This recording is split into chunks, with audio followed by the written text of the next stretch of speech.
Cactus, l'entretien du jour accueille aujourd'hui la béninoise Rekia Madougou.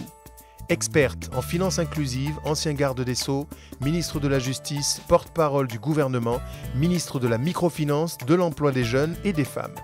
Avec elle, nous évoquons notamment la place des femmes dans les cercles de pouvoir en Afrique et sa vision du développement du continent, son engagement dans la vie politique béninoise.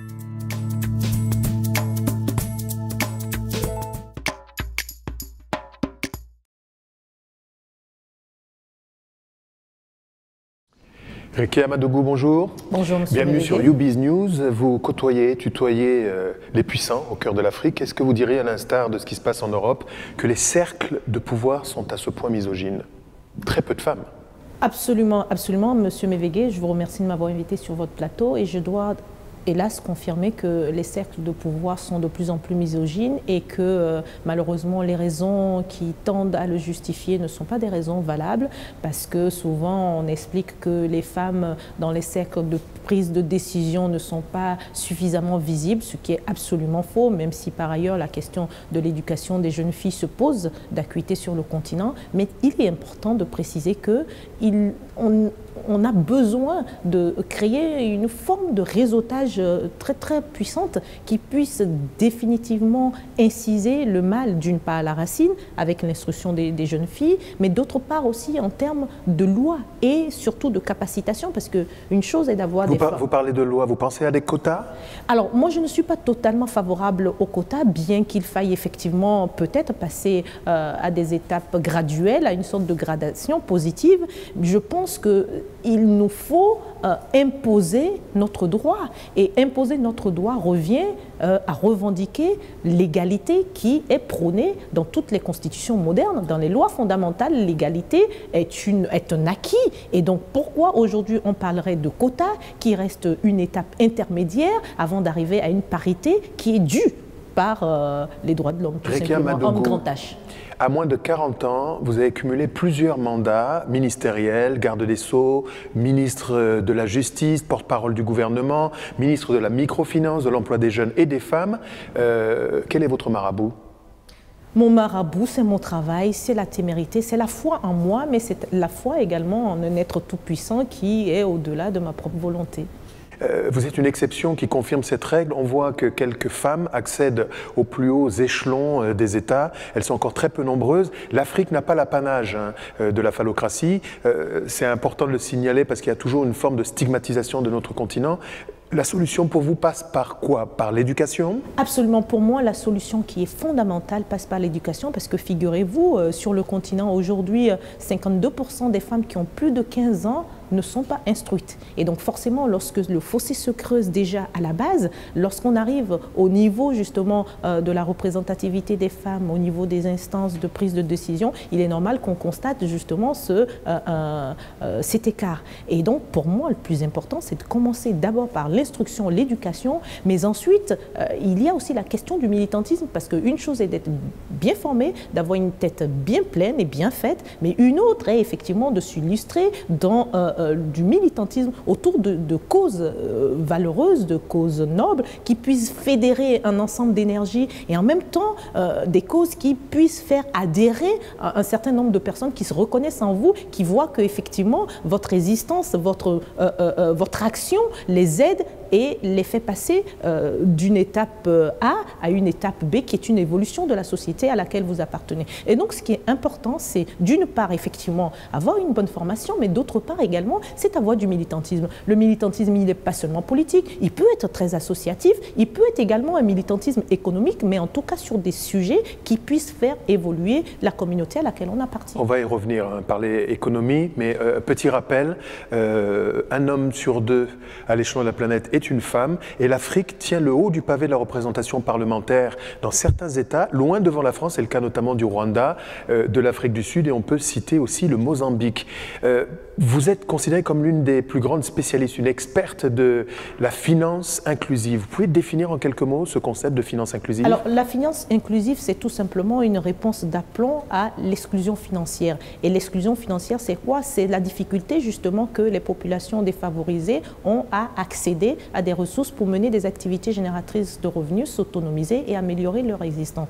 Il faudrait dire que sur le continent, 90% des entreprises du secteur privé sont des PME, mais 90% de ces PME sont des très petites entreprises. Et donc aujourd'hui, nous avons les banques qui sont là pour financer les PME, mais la majorité en vérité constituent des très petites entreprises qui n'ont malheureusement aucune structure pour les accompagner. Parce que d'abord et avant tout, nous sommes dans le contexte du social business, comme le dit le professeur Mohamed Younous, qui est effectivement ce pionnier en matière de microfinancement. Et donc, il est important de créer des canaux qui permettent de financer la toute petite économie, mais qui, en définitive, emploie la majorité de la population africaine. Qui se trouve dans l'informel. Et qui se trouve dans l'informel. Mais pour pouvoir faire passer les gens de l'informel au formel, il faut les aider à formaliser leurs entreprises, leurs initiatives, leurs projets, leurs micro-projets, les micro-entreprises. Mais pour le faire, encore une fois, il faut les aider à mener ces activités. Il est absolument important de pouvoir créer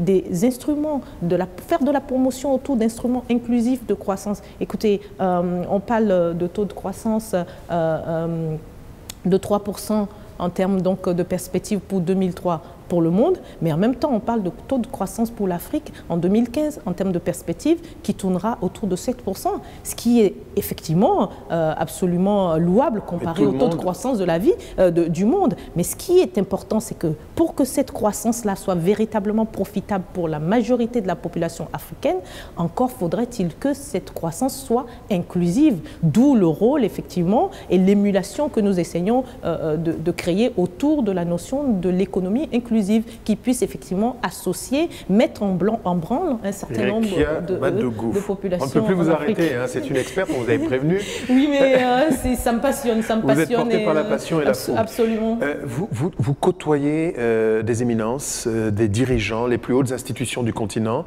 Vous conseiller certains chefs d'État, surtout pas de langue de bois, vous êtes sur YouBiz News. Est-ce qu'il n'est pas question de stigmatiser ou de donner un mauvais label de qualité à la majorité des chefs d'État, mais est-ce que vous considérez qu'ils pensent réellement à leur peuple lorsque les infrastructures essentielles ne sont pas encore postées, lorsque la majorité de la population n'a pas accès à l'éducation, à la santé, alors que nous sommes le continent de tous les possibles et que les relais de croissance les plus importants se trouvent dans ce continent? Je vous repose la question, est-ce que les hommes que vous conseillez pensent réellement à leur peuple? Écoutez, moi je suis totalement ravie de vous dire que lorsque je rencontre ou j'ai le privilège de rencontrer des chefs d'État africains, je puis dire que la majorité a véritablement conscience de ce que de toutes les façons, il faudra faire bouger l'Afrique. La majorité a conscience du fossé qui existe entre la réalité et les cieux vers lesquels il faut qu'ils fassent avancer leur pays. En revanche, une chose est donc de prendre conscience de la réalité, une autre est de pouvoir créer les instruments efficaces pour résoudre les constats faits.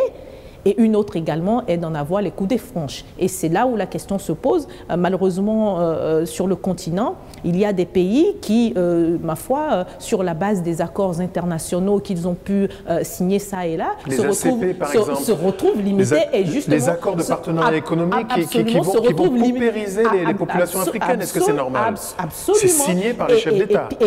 Et pire, moi, mon combat aujourd'hui, c'est d'exiger que définitivement la question des principes de la déclaration de Paris relative à l'efficacité de l'aide au développement soit respectée. Parce que la déclaration de Paris a prôné ceci. Elle a prôné que aussi bien les pays donateurs que les pays bénéficiaires de l'aide puissent respecter un certain nombre d'accords. Mais est-ce que l'Afrique a encore besoin d'aide? En tout cas, à partir du moment où cette aide-là existe, la moindre des choses, une fois qu'elle existe, la moindre des choses, alors on peut encore discuter de l'utilité ou non de cette dette, mais je ne m'en tiens même pas encore à cette utilité-là, parce qu'effectivement, le débat est très ouvert sur la question et j'ai ma propre opinion. Mais je dis, pour l'instant, cette aide-là, elle est injectée à coups de milliards sur le continent, mais elle ne sert strictement à rien pour des raisons essentielles que les parties ne respectent pas les principes autour desquels elles se sont entendues. En l'occurrence, moi je veux rappeler deux principes essentiels, il y en a plusieurs, mais deux principes essentiels qui ne sont pas du tout respectés et qui plombent l'Afrique et qui d'ailleurs paupérisent l'Afrique. Par exemple, la question de l'alignement. La question de l'alignement est très essentielle en termes de principe. Elle dit tout simplement que les pays donateurs, lorsqu'ils arrivent dans les pays, doivent s'aligner sur les stratégies nationales parce qu'il n'appartient pas à un partenaire au développement de venir indiquer les orientations stratégiques autour desquelles il faut organiser ou financer l'aide. Et or, ce qui se passe, c'est que malheureusement, parce que les pays, justement, les gouvernements, j'en ai fait partie et je sais comment le manque de ressources, surtout pour les pays qui n'ont pas de ressources naturelles, je peux vous dire comment effectivement financer le budget national est très difficile.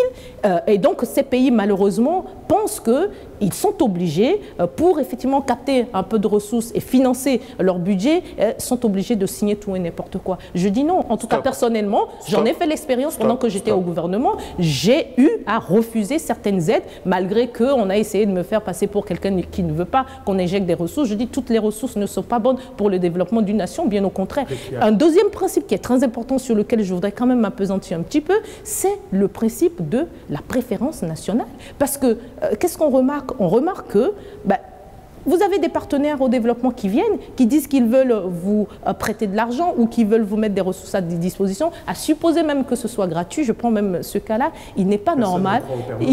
Exactement, il n'est pas normal qu'on vous mette des ressources à disposition et qu'on vous impose que le cabinet qui permettra par exemple de faire une étude, voilà encore une autre supercherie, on vous injecte de l'argent pour faire du développement, mais vous remarquez finalement que 75% de ces ressources vont servir soi-disant à des études et par ailleurs derrière, qui c'est qui mène ces études, ce sont des cabinets qui viennent de ces pays du Nord. C'est la faute des Africains eux-mêmes. Et justement, moi j'ai démontré que ça peut être possible. J'ai tapé du poing sur la table et on a dû renégocier plusieurs contrats et expliquer qu'effectivement, on a de la matière, on a des expertises avérées sur le continent et on peut faire avec.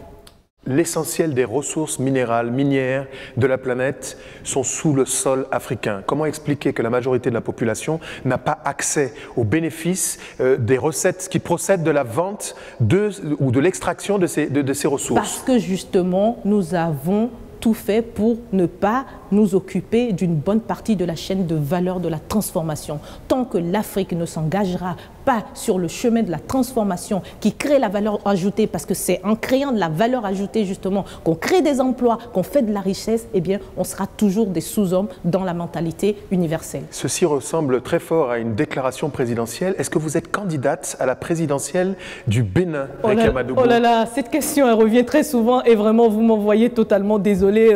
Ce n'est pas du tout mon ambition. Pour ma part, je suis totalement engagée pour aider les populations africaines. Je ne me limite pas au petit canal de mon pays. Je suis vraiment engagée pour que les populations africaines puissent sortir de l'ornière par le canal de l'économie sociale de marché, c'est-à-dire l'économie inclusive. Rekia Madougou, merci d'avoir été notre invité sur YouBiz News, la chaîne Infomusement. À très bientôt, j'espère. Tout le plaisir était à moi. Merci à tous de nous rester fidèles. Cactus, c'est terminé. Restez branchés et scotchés sur YouBiz News, votre chaîne Infomusement.